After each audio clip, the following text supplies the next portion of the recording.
ऐसे नींद भी तुम्हारी भजन हो जाएगी, समाधि हो जाएगी। वैसे तो हर समय सावधान, और सोते समय ऐसे सावधान होना चाहिए जैसे मृत्यु के समय योगी जन अपने सारी इंद्रियों को समेट लेते हैं। नहीं सो गए तो उसमें हमें टेंशन नहीं लेना कि अभी नींद नहीं आई, 10:30 बज गए, 11 बज गए, ये नहीं। जब आप सैया पे शयन करते उस समय असावधानी हुई तो विकार छा जाएगा, ध्यान रखना। जिन्होंने एक व्रत ले रखा है, श्री कृष्ण भजन, श्यामा श्याम, ऐसे नींद भी तुम्हारी भजन हो जाएगी। समाधि प्रताहा, एक व्रत की चर्चा कर रहे हैं भीष्म जी अंतिम समय।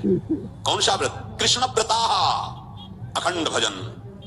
आप कुछ भी जीवन में हो जाए, अपने प्रभु का नाम नहीं छूटने देंगे। कुछ भी हो जाए, कमर कशो सामर्थ्य है आप में। प्रभु ने आपको आध्यात्मिक शक्ति से युक्त मनुष्य शरीर दिया है। ये साधन धाम मोक्ष कर द्वारा पाई न जे परलोक संभाला, मिला ही है। इसीलिए ये जो बातें बनाते हैं नाम से भजन नहीं, भजन में मन नहीं लगता, ऐसा वैसा, ये आप भोगों में सुख मानकर, स्नेह संबंधियों में सुख मानकर ऐसा बोल रहे हो।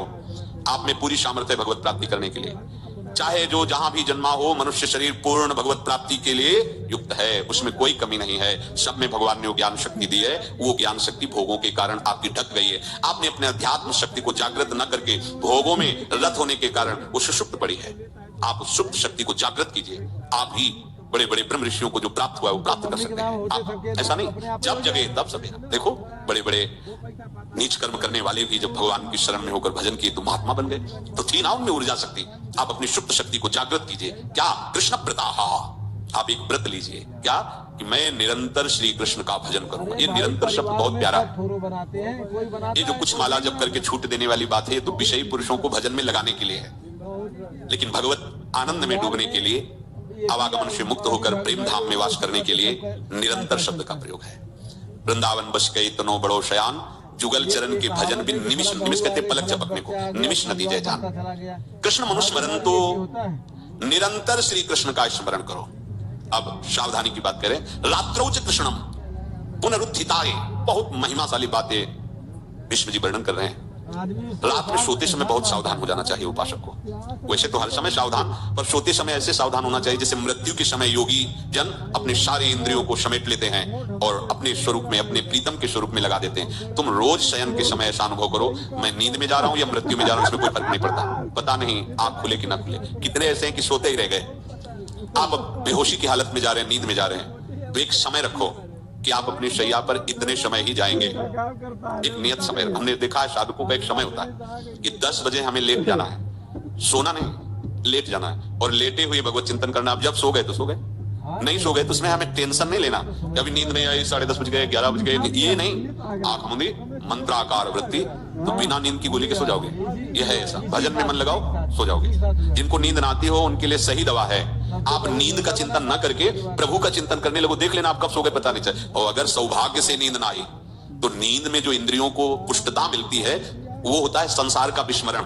नींद में खास बात क्या होती है कि संसार का चिंतन छूट जाता है, फिर वो मस्त हो जाता है। उसमें जो ऊर्जा शक्ति जागृत होती है। संसार के चिंतन से ऊर्जा शक्ति नष्ट होती, तो 4 घंटे 5 घंटे संसार के चिंतन से रहित पड़ा रहा सुषुप्ति में, तो उसी ऊर्जा शक्ति फिर आ गई। और अगर 4-5 घंटे आप प्रभु के चिंतन में रहे तो संसार का चिंतन छूटा, आनंद सिंधु का चिंतन हुआ। तो ये नहीं होगा कि आज रात्रि सोया नहीं तो बहुत टेंशन है, परेशानी, ऐसा नहीं होगा। ये बहुत सावधानी की बात। प्रायः इस सावधानी में नहीं रहा जाता। बचपन से सदगुरुदेव भगवान ने यही शिक्षा दी थी, गुरु कृपा से ऐसे उपदेश मिले थे। सोते समय कोई वार्ता नहीं, कोई अन्य चिंतन नहीं, चुपचाप अपने मन को हटाकर केवल इष्टमय करो। कब नींद आ जाती है इसकी चिंता मत करो, इष्टाकार वृत्ति करके ही सोना चाहिए। तो आगे जो लिखा पुनरुत्थिताय, जब उठो तब वैसी वृत्ति, तो कुछ दिन बाद स्वाभाविक हो जाएगी, स्वाभाविक हो। अपने तो इतना तक देखा है कि जैसे आधा पद में होश रहा और निद्रा आ गई, तो जब चेतना आई तो उसी पंक्ति से जहां से होश गायब हुआ था उसी पंक्ति से जागरण प्रारंभ हुआ। ऐसा ही जब ऑपरेशन के समय बेहोश किया गया था तो उनसे कहा था मैं बता देना कुछ मिनट में, तो उनका हाँ लगाने वाले इंजेक्शन और कुछ ही सेकंड में इसका असर, बस। तो जो पद चलाया था, जब होश आया था तो वही पद चल रहा था, मतलब बेहोशी में वो पद अपना अधिकार किए हुए था। ऐसे नींद भी तुम्हारी भजन हो जाएगी, समाधि हो जाएगी, यदि आप सोते समय प्रभु का चिंतन करें। बहुत ही सावधानी की बात है। यदि इस जन्म में परम लाभ लेना चाहते हो तो इस श्लोक को अपना जीवन बनाओ। कृष्ण प्रताहा, हमारा जीवन का एक ही व्रत है कि हम अपने प्रीतम का भजन नहीं छोड़ेंगे, अखंड भजन। हमें ये नहीं देखना कि उपांशु मानसी को इसमें कितने गुना, हमें गुना नहीं देखना। हमें अपने प्रभु को बोलना नहीं। भजन में मन नहीं लग रहा, पद गा रहे हैं, जोर जोर से चिल्ला रहे हैं, नाम कीर्तन, हमें अपने प्रभु से जुड़े रहना है। कृष्ण प्रताहा, कृष्ण मनुस्मरण, तो हमारा निरंतर स्मरण चले, बस ये प्रयास रखना है। जब निरंतर स्मरण की बात कह दी तो फिर आगे कुछ कहना नहीं चाहिए, पर खास बात इसीलिए कहा जाता है कि आप समझ जाओ। रात्रौच, जब कोई भी ब्रह्मचारी, कोई भी उपासक, कोई भी बैरागी त्यागी महात्मा सोते समय असावधान हो गया तो उसकी रात्रि बहुत गलत जाएगी। खास जब आप सैया पे शयन करते उस समय असावधानी हुई तो विकार छा जाएगा, ध्यान रखना। आपका चिंतन गलत हो जाएगा, आपकी चेष्टा गलत हो जाएगी, जागृत में ना सही तो स्वप्न में। आप सावधान उस समय जरूर रहिए और उतना ही विश्राम कीजिए जितना आवश्यक हो। व्यर्थ में करवटें मत बदलिए, ये उपासक का स्वरूप नहीं होता। रोगी है तो बात अलग है, थोड़े असाध्य रोगों से, नहीं तो ऐसी दिनचर्या नहीं होनी चाहिए। कै बजे? 3:30, अभी आधा घंटा तो है, फिर कमर उड़ लिए, ये साधक का नहीं होता। उचित समय जो मानो 4 घंटा विश्राम का, तो अब ये नींद का विषय आओ या ना हो, हम तुम्हारे लिए पुष्प बिछा के नहीं बैठेंगे कि आ जाओ आ जाओ। नहीं आई तो अब ये नहीं गया, अब इतने समय नहीं आए, जब 4 बजे उठने के समय कैसे नहीं, ये फेंका। उसमें विचार नहीं किया, पहले फेंको और सैया से नीचे उतरो, भूमि को प्रणाम करो, आगे बात नहीं। वो फिर आपको ऐसा होता है 10 मिनट में तो कोई बात नहीं, 10 वो पार कर देगा, घंटा दो। रात्रौच कृष्णम पुनरुत्थिताय, ये नियम लीजिए। सोते समय आप बिल्कुल मृत्यु दशा की स्थिति लाइए, जैसे मरने वाला नहीं होता, सब जगह से मन हटाकर। और सच्ची है, पता नहीं आंख खुले कि ना खुले, ये बड़ा धोखे का जीवन है। ये ऐसे हजारों लोग सोए और सोते ही रह गए। हमको धोखे में नहीं रहना। सुबह जग जाएंगे तो फिर भजन करेंगे, लेकिन हम बिल्कुल तैयारी में। तो जब ये था कि किडनी कभी भी फेल हो सकती, तो हमें ज्ञान तो था नहीं ऐसा उस समय। तो रात्रि में जब शयन का कपड़े कौन थे, कोई पैंट शर्ट थोड़ी सा बटा चला, इसे रज लगाई, राधा वल्लभ जी को ऐसे बांधा, चरणामृत लिया, पूरी तैयारी में, क्योंकि पास कोई था नहीं। तो ये होता था कम मर जाए, कैसे बताएं कितना सुख, एकदम युगल चरणारविंद में तदाकार होते ऐसे। वो इसीलिए कहते हैं कि प्रतिकूलता और अव्यवस्था और दुख ये भगवत प्राप्ति का प्रधान साधन है। अव्यवस्था, प्रतिकूलता और दुख, ये अभ्यास उसी से।